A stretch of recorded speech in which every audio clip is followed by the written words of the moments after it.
And now, your First Alert 5 weather.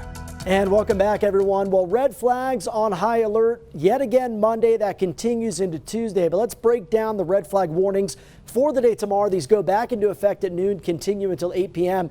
We'll see very dry air at the surface, humidity around 8 to 15%.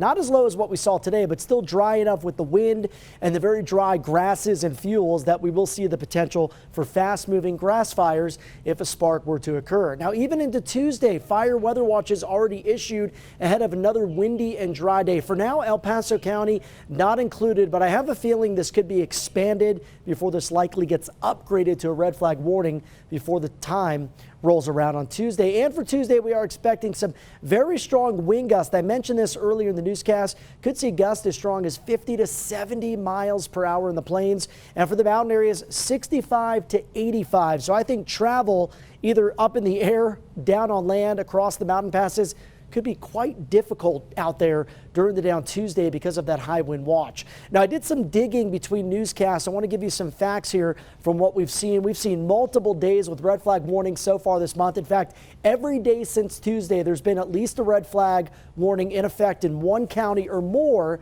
in the News 5 viewing area. The fire weather threat continues into the middle of the week, thanks to high winds and dry air and those 1 hour fuels like mulch or leaves or dry grasses. Folks, those are ready to burn. So during this time, please no outdoor burning. Don't operate machinery over dry grasses. All it needs is a little spark. With 40-mile-per-hour gusts, that fires we saw today can grow out of control.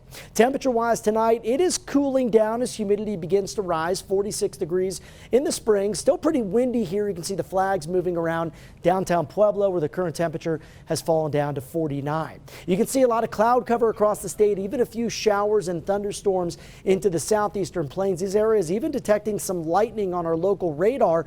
Tough to tell if this rain is reaching the ground or it's just dry lightning. Of course, we want the moisture. What we don't want to see is any dry lightning strikes, also a cause of wildfires or grass fires in the area. Now, tomorrow morning, you can see on the future humidity chart, we do see some decent recovery around 20 to 35% and still pretty good through noon. But shortly after that, the winds begin to accelerate. And as those winds crank, look at some of the low relative humidity in the forecast. Again, down around 8 to 15% for the I-25 corridor in the eastern plains. Shouldn't be that low for the mountain areas, Arkansas River Valley out west of Pueblo. That's why those spots not included in that red flag warning. Now let's talk about wind speeds.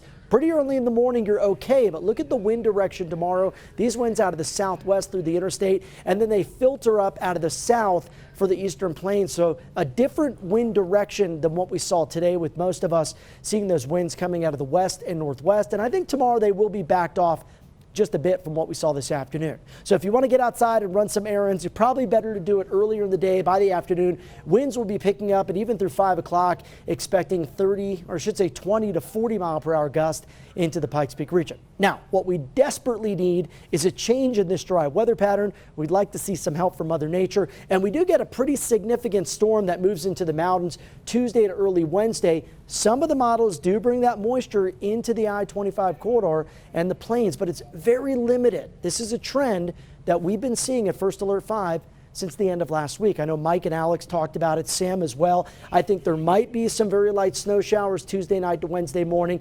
Accumulations at this point look very, very minor. So really not much help from this overall dry stretch of weather.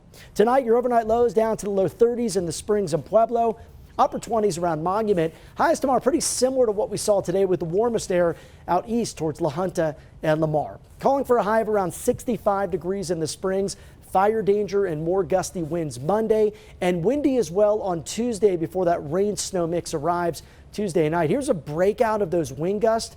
Again, very, very strong. Could be in excess of 50, even 60 miles per hour. If we get some of that moisture, it's late Tuesday into very early Wednesday morning. For Pueblo, low 70s, windy with high fire danger, something we don't want to continue to advertise in this forecast, but that is the hand we have been dealt. A little bit of moisture possible into Pueblo County late Tuesday night. Canyon City, we're dry through Tuesday afternoon, maybe a passing thunderstorm Tuesday night before changing to some light snow Wednesday morning, and then we're dry the rest of the week. For Woodland Park, it's a windy and active start to the 7-day period, and potentially active again towards the upcoming weekend, Allison. Something we're also watching closely, as some models show maybe a shot of some snow or much needed moisture by the end of next weekend.